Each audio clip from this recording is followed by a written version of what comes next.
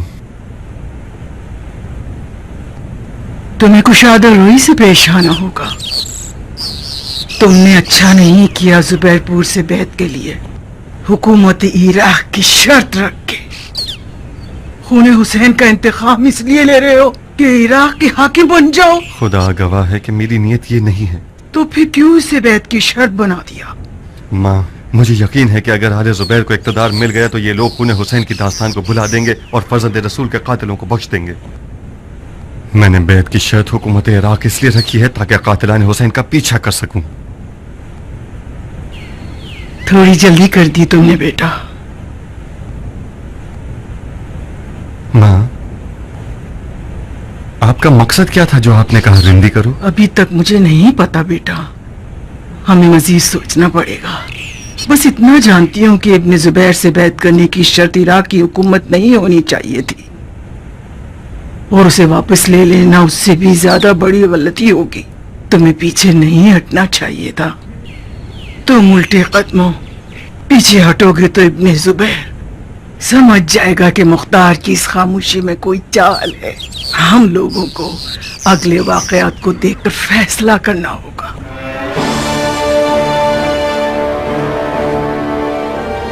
لشکر یزید نے مسلم ابن عقبہ کی سپہ سالاری میں مدینۃ النبی پر حملہ کیا۔ تاریخ کی گواہی کے مطابق اصحاب رسول اور یہاں تک کہ مزار رسول اور قرآن بھی ان کے قدموں کی زد میں آ گئے۔ مسلم ابن عقبہ اس حملے کے بعد بیمار ہو کر مر گیا، اور لشکر یزید اس کے بعد حسین بن نمیر سکونی کی سپہ سالاری میں مکے کی طرف چل پڑا۔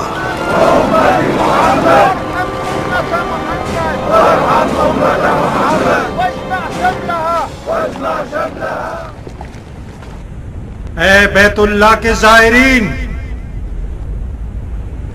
اے دلوں کے قبلے کے زائرین، اے قافلہ عشق کے عمرہ کرنے والوں، اس غاصب خلیفہ کو تو دیکھو جو غصے کے گھوڑوں پر سوار ہو کر اب خدا سے لڑنے آیا ہے۔ یزید بدکار نے آج مزار رسول اللہ کی حرمت بھی پامال کر دی تاکہ یہ ثابت کر سکے کہ وہ خانہ کعبہ پر حملہ کرنے میں کوئی قباحت نہیں رکھتا۔ شام کے لشکر نے مدینۃ النبی پر آیات وحی کے نزول کے شہر پر، اس شہر پر جس میں رسول خاتم کی آرام گاہ ہے، حملہ کر کے مسلمانوں کے سر کاٹ دیے اور ان کے مال اور ناموس کو غارت کر کے لے گئے۔ یہ خون کا پیاسا لشکر مدینۃ النبی کو ویران کرنے کے بعد اب راہ مکہ پر چل پڑا ہے، جو بخدا قسم ابرہا کی فوج کی طرح کا انجام پائے گا۔ خدا کعبے کا محافظ ہے، اس میں شک نہیں کہ خدا اپنے گھر کو شیطانوں کے شر سے محفوظ رکھے گا۔ اے حاجیوں، کعبے کا طواف کیجئے اور کعبے کے خدا کو پکاریے، کیونکہ آج امتحان کا دن ہے۔ آج رمیے جمرہ، رمیے یزید اور رمیے سپاہ یزید ہے جو خدا کو بھی نہیں جانتی،